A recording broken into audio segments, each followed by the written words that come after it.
This roster decision has serious implications on the future of the Calgary Flames. As the preseason continues, the Flames will be forced to make some big decisions this week about who makes the team, who gets cut, and who requires waivers. With strong performances from younger guys, who will be the odd man out? We're going to get into all that and more in this video, but first I want to welcome you to Flames Digest. I'm Mark Griffith. If you're new around here and you love the Flames, make sure you subscribe so you can stay up to date on all the latest news, updates, reports, and rumors revolving around your Calgary Flames. We would love to welcome you to the Flames Digest family, and it's decision time for the Calgary Flames. It's always, I guess, the hardest part about this time of year, and it's, who makes the team? Who do you send down to the Wranglers? Who do you put on waivers? And then obviously, who do you keep around that either gets a roster spot or is kind of the extra men? And there's going to be some big decisions to be made, obviously, both honestly in terms of the forward group and the D core as well. And there's certain players that a lot of fans would like to see maybe,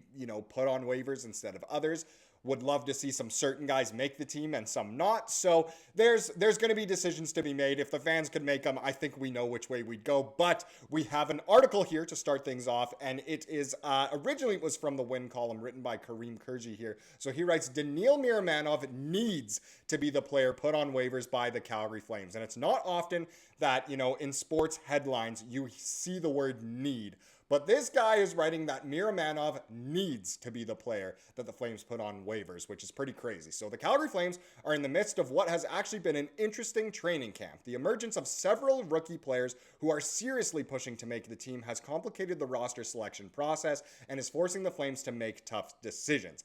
And this is true. There's a lot of good youngsters. So in terms of defense, we already know Zane Parekh, he's going to be at the NHL level. Then there's some other, guys that could potentially be there, like a Hunter Brustevich. And then when it comes to the forward group, Gridden has been unreal so far, and Rory Cairns has really been the name of people who they don't want him to be put on waivers. They want him at the NHL level. So let's continue here. Last season, the Flames carried 13 forwards and 8 D-men for most of the year. However, the strong play of several young forwards has made it impossible for them to continue with this distribution, and they need to make the right decision.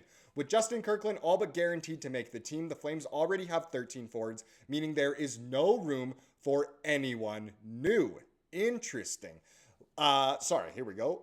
Oh, there we are. Undeniable performances from rookie forwards. So we've discussed how great of a camp Rory Cairns has had, and the last preseason game against the loaded Winnipeg Jets was another feather in his cap. Cairns has been a force for the Flames in the preseason, currently second on the team with 4 points in 4 games. Not bad. Beyond Cairns, though, other young forwards are pushing to be in the conversation. You got Sam Morton, Sam Honzik, and even Matvei Gridden have had stellar camps. And while they are on the outside looking in right now, there are still 3 preseason games left for those guys to continue making their case. So it sounds like maybe the Flames should give the extra spots to the forwards this year instead of the defensemen, because last year they gave it to the defensemen, whether it was, Barry, Bean, Miramanov, etc. So there is nonsensical logic about Miramanov's cap hit from the author of this article, of course. So this guy says, the biggest reason I've seen as to why the Flames wouldn't send Miramanov down to the AHL is his cap hit. Since he's on a one-way deal, there seems to be some weird notion that it doesn't make sense to have a $1.25 million cap hit playing for your AHL team, especially as the lone player they got back in the Noah Hanifin trade with the Vegas Golden Knights. And I think that's why Miro's value is so much higher, is because he was kind of, a main piece coming back for Hanifin, which we now know the Flames probably didn't win that trade, but still. Well, he's making that money anyway, whether it's in the NHL or AHL or anywhere else. So why does it matter what league that money is in? CSEC still pays for it all the same, and the Hanifin trade is done. Why perpetuate the pain of that mediocre trade by keeping a mediocre player in the NHL? And this is harsh. Again, these aren't my words. I like Miramanov, but I agree with certain points. He probably isn't the best when it comes to our D-core. It actually makes more sense to keep Miro in the A if he's the odd man out with the Flames, because they will still save $1.15 million on the cap, adding Cairns just $775,000 cap hit, and the Flames are still saving $375K on the cap overall. So money-wise, it makes sense to maybe throw in a Cairns over a Miro.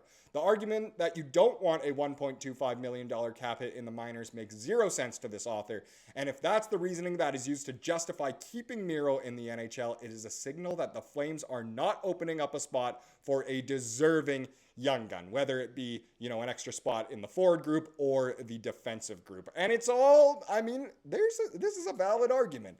So there's some hypocrisy as well. At the end of the day, the Flames have said time and time again that if you impress in training camp and make a case to be on the team, they will open a spot for you. How can you look at Cairns' camp and say he's done anything but that? The Flames owe it to their players and their fans to be true to their word and give Cairns the opportunity to show his stuff at the NHL level to open the season. He's earned it, and frankly, Miramanov hasn't. This shouldn't be hard. Make the right decision, Conroy. And that is, again, that's blatant. That's to the point. In some ways, it's quite harsh on Miro, maybe to Conroy as well. But it's there, again, there's some validity behind all of this. If the Flames have said all along, no matter what your age, if you're playing well, you have a good camp, a roster spot should be open for you. And Rory Cairns has done everything he can to deserve it. And you know what? He actually will be playing tonight. So why don't we segue into tonight's game, actually, where he will get yet another shot to prove that he probably deserves to play at the NHL level. And again, there's no denying that at some point this season we will see him. But out of the gate, he's deserved it. He's been the Sam Honzek of last year, where Sammy Honzek kind of, I wouldn't say came out of nowhere, but he really impressed in training camp, really impressed in the preseason, and of course made the team. Cairns kind of seeming that way. Now, unfortunately for Honzek, it didn't work out that well, and he spent most of the year in the AHL and kind of underwhelmed there as well.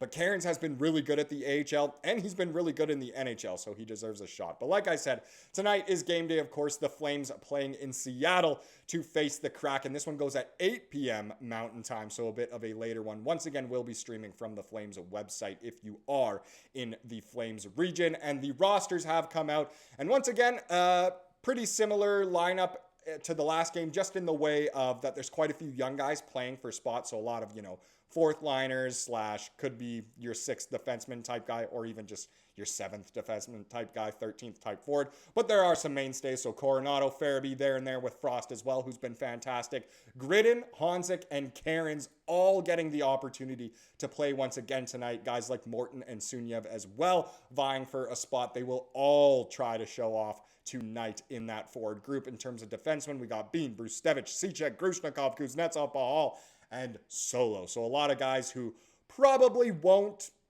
start the year at the NHL level, but guys who could come up at any point. Guys like Solo. Kuznetsov has been great, honestly, so far. Jake Bean, of course, will probably be in there. And then guys like Brustevich, you want to see him up there. And Dustin Wolf, I believe, has been slated as the starter of this one. It'll be interesting to see how much he does actually play. Maybe the Flames will want to play instead, which will be interesting. And it's not just tonight that's exciting, but Ryan Pike points out that the Flames this week, it's a pretty exciting week. So they have a road game in Seattle tonight, then they have a home game against the Canucks on Wednesday, a home game against the Jets on Friday. Wranglers camp begins today at Winsport, and the Flames have to get their NHL roster down from 38 to 23 this week. So this is where these big decisions come down.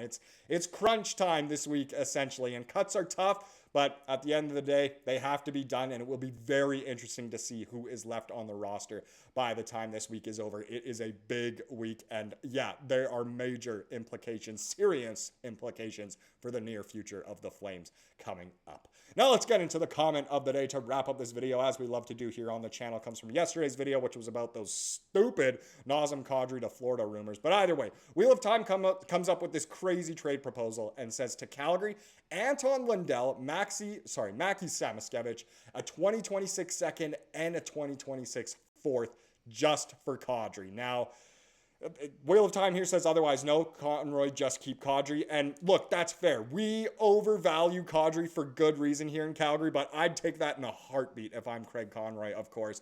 It's hard to come up with a fair trade with a team like Florida, since they have, cap casualties, they've got injuries, they've got, guys who could be cap casualties, injuries, not many picks, not many prospects either. It's tough to come up with one, and that's a decently fair one, but personally, I'm taking that in a second. You can let me know what you would do down in the comments. Thank you so much for watching this video. Please subscribe to what you saw here today, and have a wonderful rest of your day.